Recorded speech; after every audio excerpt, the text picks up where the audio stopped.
Welcome back to my channel, guys. Makadi Makadi. My name is Kudzaishe and I am a gospel artist. When I'm not singing, I actually advocate about the good things that are happening in my country. I try to share opportunities, with other fellow Africans so that they can tap into these opportunities. So, first and foremost, I want to urge you to apply for the Australia Awards Scholarship. You still have 24 more days. The scholarship is going to close on the 30th of April. And I just want to tell you that you still have a chance. You still have a go at this. And, there's still an opportunity for you to apply. I'm just going to be sharing my experience applying for the scholarship and the many people that actually helped me in applying, in looking for a topic, in perfecting my ideas till I was able to submit the final copy. So, one of the most important things that this scholarship has allowed me to do is to come here and get a world class or a world rated education. I've also been able to meet people from different places, people from Fiji, people from Ethiopia, people from China, people from Indonesia, and I don't take that experience for granted. I also have been given the opportunity to go for, important conferences, scientific research conferences like the Australasian Pig Science Association conference that was done in Melbourne in November. I've also attended a conference in Werribee, the International Feed and Food Extrusion Conference, and I've had many different opportunities to, join in and chime in other things that are being done in the space of animal welfare. So I really want to encourage you to apply for this scholarship, guys, because it's such a wonderful opportunity for you to get international education, for you to get exposure, for you to meet people from other parts of the world, and for you to also explore Australia. The first thing I want to talk about is the things that I feel are important when you are applying. First and foremost, your research area or your research topic. So, as you will see on the website, there are a number of areas that Australia funds, for instance, food sustainability, climate change, mining. We might talk of, gender, things of that nature. So, what you want to do is you want to identify an area that you are passionate about. And I speak of passion because you have to sort of convince them that you will be able to carry out a research in this area and that your research interests are aligned with the work that you are already doing or with the experience that you have already accrued through the years.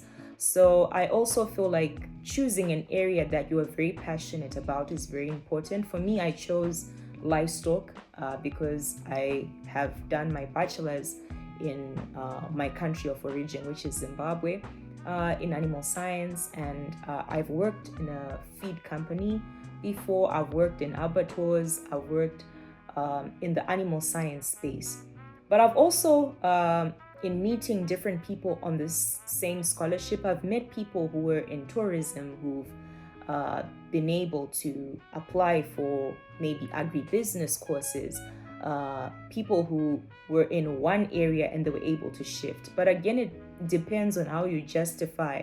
For instance, I could say I was in tourism, but I've always been drawn to agriculture, or I've always been doing projects like small livestock or small crop enterprises at home, and you actually show the evidence that you've been actively working at home or in your free time in agriculture, or you show evidence that you actually have taken the time to understand what is happening in the agricultural space.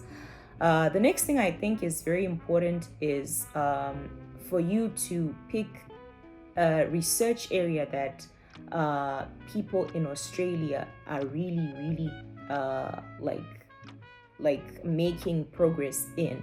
For instance, when you look at Australia, like in the livestock space, they have done a lot of work in terms of using different, ways of managing heat stress, be it through feed additives.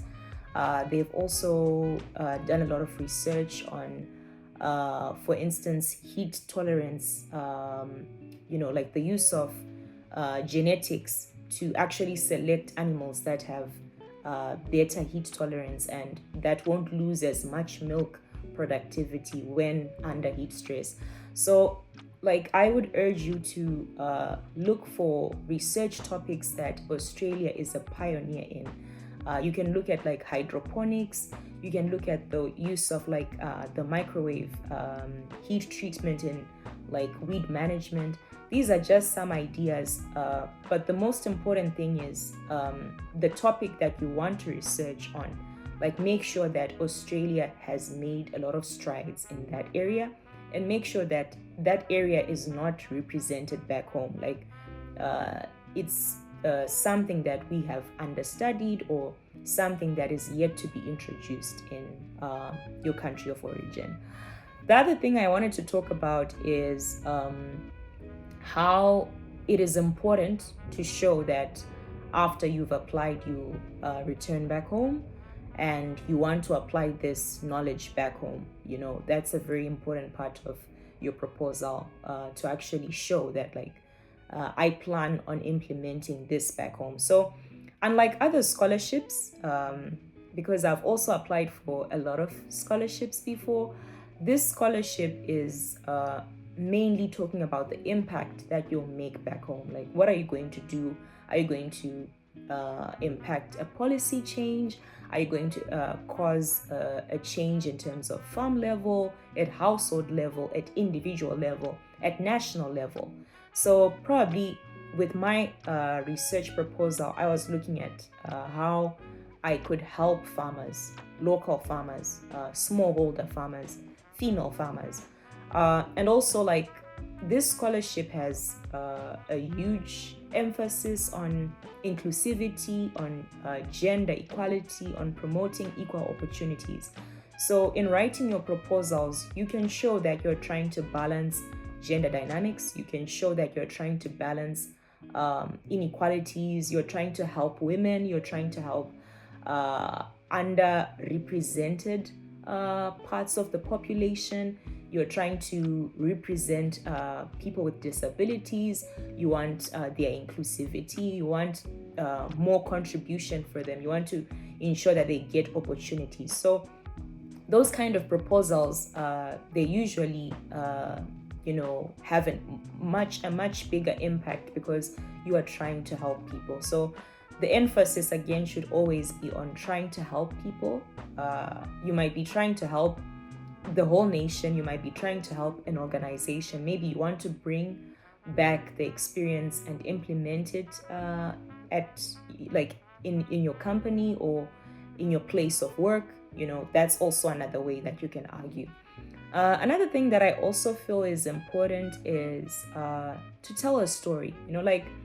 I think Australia is one of the few places that I've seen that actually values people's stories, like people's backgrounds, where they are coming from, and I say that from a place of experience. Like, they really want to help people. They really are about people. So if you try and tell a story like, I'm coming from this background, this is what I've accomplished, this is what I've not accomplished because of ABC, but I want to do this, so try and tell a story. Try and imagine that you are giving a pitch maybe to an investor. You're trying to convince them to invest in your idea, and try and look at it as you telling a story. When you're telling a story, it's easier because, a story has an end, it has a beginning, it has a middle sentence. There's, like the stages of you developing your story. So if you look at this proposal as you writing a story, it's going to be easier because you're going to see what you're trying to achieve and see how you can articulate that to the next person, you know.